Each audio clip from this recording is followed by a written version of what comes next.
Bienvenidos a una nueva entrevista del ciclo Rediscovering Conservatism que realizamos desde New Direction y revista Centinela para conversar sobre los principios del conservadurismo de la mano de grandes autores españoles. En este caso contamos con Enrique García Máiquez, murciano pero del puerto de Santa María, licenciado en Derecho, poeta y escritor. Es columnista del Diario de Cádiz, ha traducido a Chesterton, a Mario Quintana y a Shakespeare.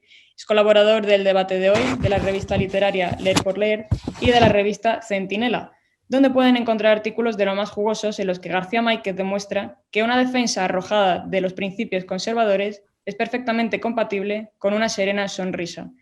Entre sus muchos libros se encuentran Mal que bien, Tu sangre es en mis venas, o Con el tiempo, si hablamos de poesía, El vaso medio lleno, si hablamos de aforismos, o El burro flautista, una recopilación de sus artículos en prensa.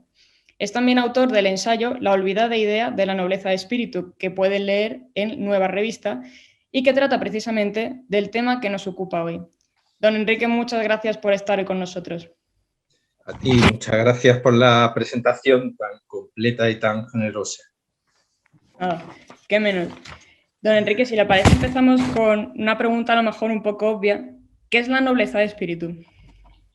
Sí, bueno, no, en absoluto es obvia. Bueno, a mí me gusta definirla como el heroísmo en reposo, o el heroísmo tomado con tranquilidad, ¿no? Pero hay una definición mucho más canónica, que es la de Sócrates, que un poco es el fundador de la idea, que es el cuidado del alma para sacar de cada uno lo mejor, ¿no? Volver la aristocracia sobre uno mismo para ser lo mejor posible, ¿no? Y de todas formas se asocia, a lo mejor con demasiada frecuencia, la nobleza con personas estiradas, cerradas, sociedades endogámicas. ¿La nobleza de espíritu en este sentido es elitista, es excluyente?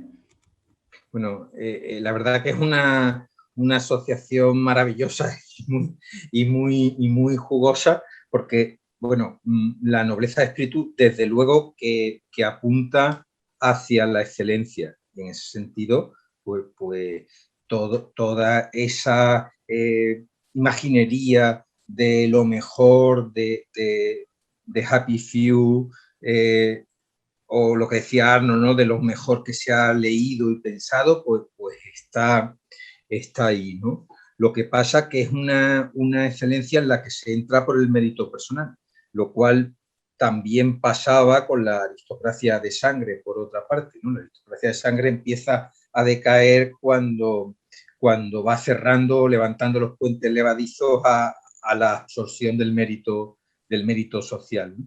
Entonces, digamos que es una llamada a la excelencia, pero abierta a todo.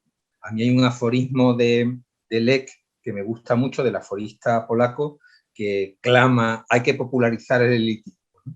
Entonces, bueno, pues la nobleza de espíritu está abierta a todo. Por eso, porque tiene la puerta abierta, no es elitista, ¿no? Entonces, si todos pueden ser nobles de espíritu, que es más o menos lo que entiendo, ¿no implica lo contrario? O sea, ¿no implica un igualitarismo en el mal sentido de la palabra? Sí, bueno, se pueden usar las palabras evangélicas de que todos son los llamados, ¿no?, pero muy pocos los escogidos. Digamos que se presenta este doble juego, ¿no? Es algo que está abierto a todo el mundo, pero no deja de ser un empeño esforzadísimo, en el fondo casi imposible. Por eso el Quijote tiene tanta gracia, ¿no?, porque en realidad el ideal de la nobleza para todos en última instancia inalcanzable, y por eso hay que saber reírse al menos de de uno mismo. Entonces, bueno, está abierto, abierto a todos, hay un respeto a la igualdad intrínseca de todo ser humano, y por otro lado, pues llegan los que quieren y, y, y ya está, ¿no? En ese sentido, hay un poco de la fábula de la zorra y las uvas, ¿no? En el sentido de, bueno, la nobleza de espíritu llama a todo ser humano, se lo dice Dante, lo dice Sócrates, lo dicen todos los grandes pensadores que han definido la idea de nobleza de espíritu, pero luego hay mucha gente que dice, uy, qué altas están las uvas, yo no las cojo, ¿no? Incluso me enfado con la gente que las coge, ¿no? Hay un poema de Safo que casi podría ser un himno, que habla de la manzana más sabrosa que se ha quedado en lo alto del árbol porque nadie se ha aupado a cogerla, ¿no? Bueno, pues la nobleza de espíritu sería la invitación a todo el mundo de que coja su manzana, o a todo el mundo que saque la espada que está hincada en su piedra, como el mito artúrico, ¿no? Y esa invitación, que es muy atractiva, ¿cómo se sigue? ¿Cómo se consigue llegar a ser noble de espíritu? Bueno, yo creo que como casi todo en la vida, obedeciendo, ¿no? En ese sentido, la etimología bueno, la etimología en español es preciosa, porque la idea de hidalgo, que es descender de alguien, es preciosa, ¿no? Pero la etimología de knight en inglés y de samurái en japonés, en los dos casos, dos culturas completamente alejadas que no han tenido ninguna asociación, en los dos casos deriva de verbos que implican servicio. Y las grandes figuras típicas de la nobleza o los grandes símbolos son esa nobleza menor, lo mismo que el caballero, ¿no? Lo decía Chesterton con mucha gracia. Para todo el mundo sigue siendo un elogio, incluso para la gente más popular, sigue siendo un elogio decir de alguien que es un caballero. Y sin embargo, decir de alguien que es un marqués no deja de ser un insulto. Si es un marqués, un puesto mucho más elevado en la escala nobiliaria, ¿no? Pero porque es muy importante en la nobleza de espíritu este aspecto de servicio y de obediencia. ¿Y a quién hay que obedecer para ser un noble de espíritu? Pues fundamentalmente a la propia conciencia, ¿no? En ese sentido, dos de los pensadores contemporáneos o del siglo XX, vamos, que más han hablado de la nobleza de espíritu, que son el cardenal Newman y Steinhardt, Nicolai Steinhardt. Curiosamente, vamos, no es curiosidad, han sido personas muy preocupadas por la obediencia a la conciencia y la fidelidad a la conciencia. O sea, que son dos ideas paralelas, y si alguien me preguntase vamos, tú me lo acabas de preguntar, un método para ser noble de espíritu, pues ser muy obediente a la propia conciencia, ¿no? Creo que también usted habla, al menos en su ensayo, La olvidada idea de la nobleza de espíritu, de la educación liberal. ¿Esa educación liberal, la lectura de los clásicos, es imprescindible para alcanzar la nobleza de espíritu? Sí, claro, yo recojo ahí el guante, vamos, tradicionalmente, efectivamente, tienes tu razón, la educación liberal está muy asociada a la nobleza de espíritu, ¿no? Nuestro Cervantes incluso lo dice, ¿no? Que todo aquel que no sabe, aunque sea señor y príncipe, tiene que ser considerado como vulgo, ¿no? Pero, claro, como tú subrayas imprescindible, yo creo que imprescindible no. Chesterton, cuando visitó España, le dijo a quien le hacía de Cicerone, porque había visto unos campesinos charlando, los había oído, y había dicho, pero qué sabios son estos analfabetos, ¿no? Y es verdad que uno sorprende gestos de nobleza en gente que no ha leído a los clásicos. Entonces, imprescindible no, porque hay una especie de nobleza natural de todo ser humano, lo que sí es muy conveniente, ¿no? Es muy conveniente, sobre todo porque los clásicos son una llamada constante a la dignidad inherente del ser humano. Y para ser noble de espíritu hay que ser muy consciente de la dignidad que tenemos como personas, y sentir esa dignidad como una llamada a ser fieles o a ser dignos de ella, ¿no? Entonces, De acuerdo. Pero también Otra pregunta que podría hacerse es si es suficiente conocer a los clásicos, porque Gregorio Luri, por ejemplo, explica que tienen mucho que decirnos, ¿no? Pero que se les puede leer, pero no escucharles. Entonces, ser noble de espíritu al fin y al cabo implica un acto de la voluntad, una decisión moral. Claro, bueno, lo de que cuando alguien pregunta si es suficiente los clásicos, rápidamente te salta el automático a Steiner, ¿no?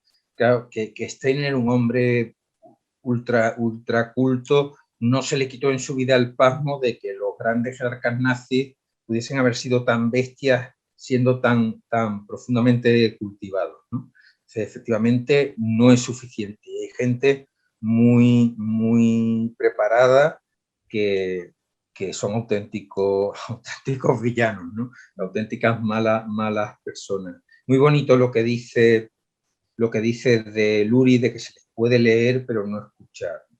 En eso siempre se recuerda esos versos magistrales de Quevedo, ¿no? De escuchar con los ojos a los muertos y vivir en conversación con los difuntos, porque este que no habla de leer, sino de escuchar y de vivir en conversación.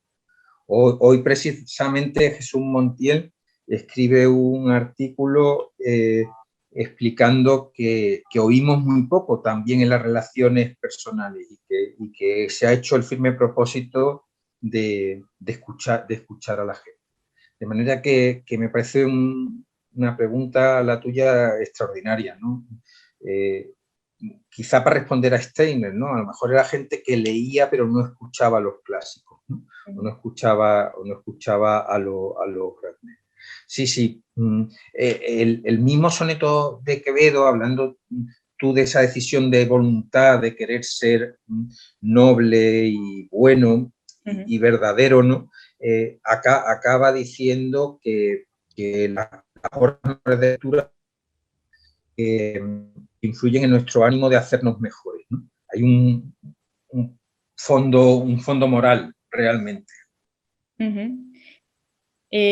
Luego, siguiendo con esta línea de la moral, o sea, me imagino que son todas, pero ¿cuáles son las virtudes más propias del noble de espíritu? Sí, aquí vamos a escuchar, ya que hemos hablado de escuchar a los clásicos, a Natalia Ginsburg, que en el Tratado de las Pequeñas Virtudes tiene un texto brevísimo, pero buenísimo, que dice que ella es partidaria de enseñarle a sus hijos no las pequeñas virtudes, sino las grandes. Por ejemplo, no enseñarles el ahorro, sino enseñarles la magnanimidad. No enseñarles la prudencia, sino enseñarles el valor. En fin, iba diciendo virtudes, ¿no? Pues yo sí creo que las virtudes propias de la nobleza de espíritu serían estas grandes virtudes, ¿no? Albert Camus dice que, bueno, es muy curioso porque es un personaje, Albert Camus, muy obsesionado con la idea de nobleza de espíritu, que vertebra prácticamente sus cuadernos personales. Él dice que nunca perdió el gusto por el honor en dos cosas, ¿no? En defender su libertad frente a los poderosos y en defender la verdad. Yo diría que la virtud más propia del noble de espíritu es el amor a la verdad. O sea, es que los griegos, los atenienses no se llamaban así aristócratas, se llamaban así la clase alta o los que nosotros consideraríamos nobles, ellos se llamaban así, nosotros los veraces, los que decían la verdad. Y bueno, el juramento más fuerte o la expresión más fuerte de verdad que existe para un japonés es palabra de samurái. Y bueno, y a los nobles tradicionalmente en España estaban exentos de jurar porque ya se entendía que su palabra era verdad, ¿no? Esta idea de la verdad y luego yo creo que también es muy importante una virtud que falta mucho en la sociedad actual, que es el valor, ser valiente, ¿no? Hay muchísima gente cobarde. Y para rematar por el gusto de la literación con las V, la verdad, el valor, y pongamos un poquito de vanidad, que también, es decir, un ligero interés en fin, en demostrar tu valía, ¿no? Ajá.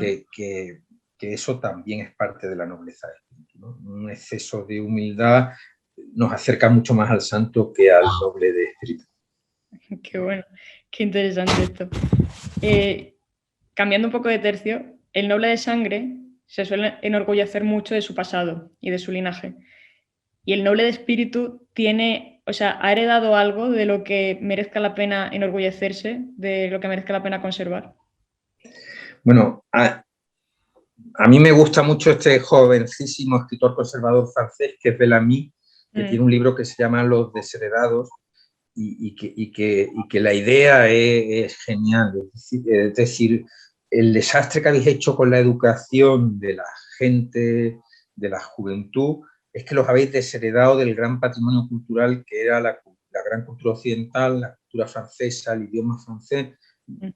Y si le damos la vuelta, efectivamente ese es el linaje propio del noble de espíritu, ¿no? Enorgullecerse, bueno, pues aquí lo estoy haciendo yo, ¿no? Que estoy fardando de mis antepasados Quevedo, Sócrates y de todo, y de todos los demás, ¿no? O sea, que sí que hay una conciencia, además tú lo has explicado muy, muy bien, genealógica, de igual, ¿no? De pertenecer a un tronco de pensamiento, a una serie de autores a los que les tienes agradecimiento y veneración y reconoces las deudas. Pero por otro lado, el noble de espíritu también ha de enorgullecerse de su genealogía de sangre, incluso aunque no sea de la estricta aristocracia, ¿no? El noble de espíritu ha de ver las virtudes que tenían sus padres, sus abuelos, hayan tenido la educación que hayan tenido, porque seguro que la han tenido, ¿no? Estas virtudes, reconocer las virtudes que han tenido sus mayores, intentar heredarlas, le dar el mérito, como diría el Marqués de Salvatierra, y ser, digamos, digno heredero de esas virtudes, ¿no? Que a lo mejor eran grandes trabajadores, gente honrada, gente sencilla, ¿no? Pues ser heredero de esa sencillez o de las virtudes. Hay una mirada noble a tus propios antepasados, también genealógicos, vaya. Ajá. Luego, también cambiando completamente de tema, Enrique, el noble espíritu es elegante por definición, porque a veces, o sea, parece que hasta los naturalmente elegantes se revuelven a ratos contra la elegancia. Sí, bueno, no, la verdad que está haciendo una entrevista súper coherente, porque, bueno, hablábamos un poco de cierta vanidad. Yo creo que sí, que el noble espíritu tiene o le da importancia a estas cosas exteriores, ¿no? España ha tenido unos grandes defensores de la nobleza de espíritu en la primera mitad del siglo XX, en Eugenio d'Ors, en Juan Ramón Jiménez y en Ortega y Gasset, ¿no? O sea, los tres grandes, digamos, se preocupaban por esta idea. Y la importancia que daba Juan Ramón a la elegancia natural, a ir vestido bien, limpio, a la tipografía de los libros. Eugenio d'Ors es exactamente igual. Un punto de dandismo, porque eso no deja de ser reflejar la dignidad de la propia persona al exterior, ¿no? Y hay un punto también en la elegancia de caridad con los demás, de ofrecerle a los demás lo mejor que tienen.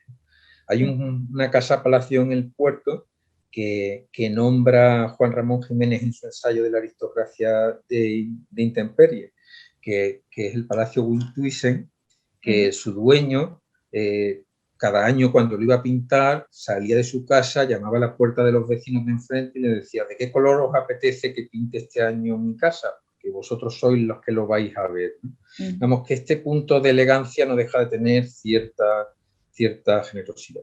Pero tienes tú mucha razón en que vivimos una sociedad un pelín encanallada, ¿no? Donde parece que llevar el pantalón roto está más de moda que no llevarlo roto, o que ir especialmente bien vestido puede ser ridículo. O soy partidario de las pequeñas reconquistas, o sea, nunca de ir disfrazado, sino de siempre ir siendo el imperceptiblemente elegante. O sea, ir subiendo el nivel sin que nadie se dé cuenta, un quintacolumnismo de la elegancia. Qué bueno. Vamos a hablar ahora un poco del sentido del honor. ¿El noble de espíritu también tiene este sentido del honor o solo es honesto? Solo entre comillas, porque como si ser honesto fuera poco. No, bueno, claro, es fundamental ser honesto. Ahí has hecho muy bien en remarcar esto, pero claro, el honor funciona, bueno, hay muchas definiciones de honor, hay quien insiste en que el honor es el aspecto comunitario de la nobleza de espíritu, no es el reconocimiento de la comunidad a esa nobleza de espíritu. Yo pienso un poco como tú decías antes, que la comunidad no está para reconocer demasiado el honor y que el honor también se ha privatizado un poco, pero el honor tal y como se ejerce ahora es una especie pues, de indicador de que estás cumpliendo con tu conciencia o no. Es una especie de válvula que te dice, o de alarma que dice, oye, no estás cumpliendo con lo que tú te deberías exigir a ti mismo. Los otros te exigen derechos, tú te exiges a ti mismo el honor. Han salido ya varios nombres, pero no sé si nos podría decir alguno más, o bueno, o estos mismos, ejemplos de nobles de espíritu que podemos tener para fijarnos en ellos y, bueno, como mínimo aprender. Bueno, yo creo que todos tenemos cerca gente a la que podemos aplicar el test Chesterton, ¿no? Es un caballero o es una dama, ¿no? Y nos sale es curioso, hay que darle importancia a los elogios que nos salen de la gente. Muchas veces nos salen unos elogios recurrentes que nos dicen pues que esa es la característica de esa persona. Verdad que como escritores hemos hablado de Juan Ramón, de Eugenio d'Ors, que a mí me gusta mucho, pero también yo creo que es importante porque hablar de la nobleza de espíritu no solo en el mundo de la filosofía y de la literatura. A mí un ejemplo que me gusta mucho poner es Balduino de Bélgica, ¿no? Porque cumple un requisito que Montaigne dijo que a mí me encanta, ¿no? Dice que las verdaderas personas de honor son las que están dispuestas a sacrificar su honor, sus puestos por cuestiones de conciencia. Y este gesto de Balduino renunciando a la corona para no firmar la ley del aborto me parece especialmente bonito, ¿no? Creo que cada época tiene sus campos de batalla, quizá la objeción de conciencia sea la de nuestro tiempo, que el poder se ha venido arriba y necesitamos pues también como ejemplos de objetores, ¿no? De gente fiel a su conciencia. Un gran ejemplo, porque está, si no me equivoco, en proceso de beatificación, nada menos. Sí. Un noble y un santo. Sí. Es verdad que en sus momentos más altos la nobleza de espíritu colinda con la santidad. Y ya para ir terminando, Enrique, ¿qué libros, películas o series recomendaría usted para quien quiera comenzar esa educación liberal, ese acercamiento a los clásicos que le puede terminar conduciendo a la nobleza de espíritu de la que estamos hablando? Vale. ¿Qué me has hecho? Claro, la pregunta está muy bien. O sea, que escalones para acercar a los clásicos, novela, película y serie. Pues vamos a ver. A mí una novela que me apasiona, vamos, que es Rosa Cruz, de Sánchez Mazas, ¿no? Porque me parece que hace una lectura impresionante de un elemento propio de la nobleza de espíritu que descubre Dante, vamos, que descubren los poetas provenzales y que Dante lleva a su sublimación, que es el hecho, bueno, los poetas burgueses de la Baja Edad Media, que aspiran a la nobleza sin ser de las grandes líneas feudales y descubren que una manera de ser noble es ser un amante, un amador sacrificado y entregado de una persona muy noble. Entonces descubren esta idea de que uno se ennoblece amando. Y por eso Dante pues ama a Beatriz y Beatriz es quien le va elevando hacia el cielo.